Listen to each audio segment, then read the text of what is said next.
This channel does not promote any violent, harmful, or illegal activities. All content provided by this channel is meant for an educational purpose only. নজর রাখবো এই মুহূর্তে যে খবরের দিকে। পুরুলিয়া থেকে ফেরার পথে শুভেন্দু অধিকারীর কনভয়ের সামনে বিক্ষোভ। চন্দ্রকোনা রোডে তৃণমূলের বিরুদ্ধে গাড়িতে হামলার অভিযোগ বিরোধী দলনেতার। দেখতেই পাচ্ছেন সেই মুহূর্তে ছবিটা আপনাদেরকে দেখাচ্ছি এবং দোষীদের গ্রেপ্তারের দাবিতে চন্দ্রকোনা রোড ফাঁড়িতে রণংদেহী শুভেন্দু অধিকারী। আইসির ঘরে ঢুকে মেঝে বসে পড়েছেন তিনি। হামলাকারীদের না ধরা পর্যন্ত অবস্থানে হুঁশিয়ারি শুভেন্দু অধিকারী। সেই মুহূর্তে ছবিটা আপনাদেরকে দেখাচ্ছি। লাঠি দিয়ে গাড়ির ওপরে আক্রমণ করা হয়েছে বলে অভিযোগ বিরোধী দলনেতার। বাঁশ, লাঠি, পাথর নিয়ে কনভয়ে হামলার অভিযোগ শুভেন্দু অধিকারী।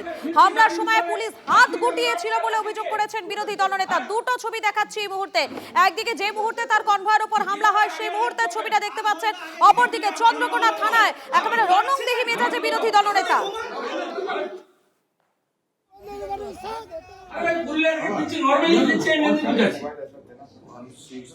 চন্দ্রকোনা রোডে ঠিক আপনার এই চৌমাথাটা পেরানোর পরেই ঝান্ডা নিয়ে 15 থেকে 20 গেল দুমাদুম করে গাড়ির কাছে বনাটে আইনগত কাজ করব। 10 থেকে 12 জন, সামনে 8 থেকে 10 জন পুলিশ তাদেরকে কোলে করছে। কাঠের বাটাম, মোটা বাঁশ। আস্তে আস্তে আমার সামনের গাড়িটা আর পরেরটা দুটো ব্ল্যাক স্করপিওর উপর দমাদম। আমি যেদিকে কাছের দিকে বসছি সেদিকে দমাদম করে পিটছে। আর এই লোকাল পাবলিককে জিজ্ঞেস করুন, পেট্রোল আর কেরোসিনের জার নিয়ে এসছে গাড়ির উপর ছড়িয়ে দেশলাই মারবে। পুলিশ তো কোলাকুলি করছে, ওদের খবর দিয়েছে তো পুলিশ, আর খবর তো পুলিশ দিয়েছে। এই টাইমে এই বাস দিয়ে যাবে তো পুলিশ খবর দিয়েছে। এটা তো মডেল। এই এসপি বারুইপুরে একই ঘটনা ঘটেছিল। এই অরুণ গোবরা তখন বারুইপুর থানায় ছিল। ওই জন্য কাল থেকে চলছে। কালকে খড়গপুরে আমাকে 7 জায়গায় আটকানোর প্ল্যান ছিল, করতে পারেনি। দেবরাতে 3 জায়গায় প্ল্যান ছিল, করতে পারেনি। আজকে এখানে করেছে, ভেবেছে এইসব করে দিয়ে একে মেরে দিব, না গাড়ি পুড়িয়ে দিব, না ভেঙে দেবো, এবারে পালিয়ে যাবে ছুটে। পালিয়ে যাওয়ার লোক। আমি ছাত্র রাজনীতি থেকে এই এলাকায় রাজনীতি করি, কাজকর্ম করি, মানুষের সঙ্গে সম্পর্ক। আমি এই জিনিস দেখিনি।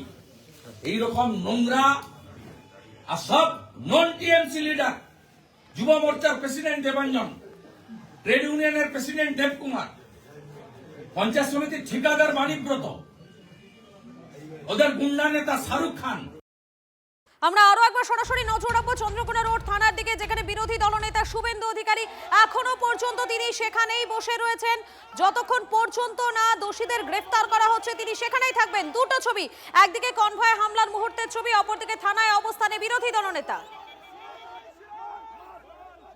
দেবব্রত রয়েছেন। সরাসরি দেবব্রতর কাছে চলে যাবো। দেবব্রত, বিরোধী দলনেতা এখনো পর্যন্ত সেখানেই বসে রয়েছে।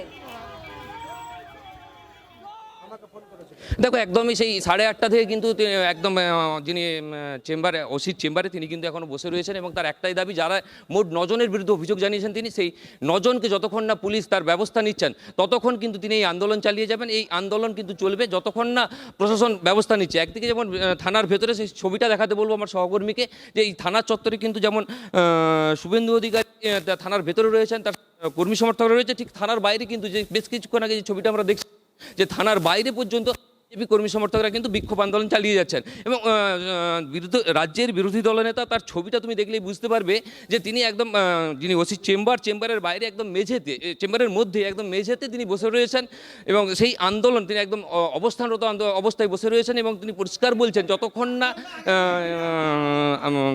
ব্যবস্থা নেওয়া হবে, আইনানুগ ব্যবস্থা নেওয়া হবে, ততক্ষণ কিন্তু তিনি সেই আন্দোলন চালিয়ে যাবেন। দোষীদের গ্রেফতার করা হচ্ছে ততক্ষণ পর্যন্ত তিনি সেখানেই বসে থাকবেন, অন্তত এই হুঙ্কারি দিয়েছেন বিরোধী দলনেতা।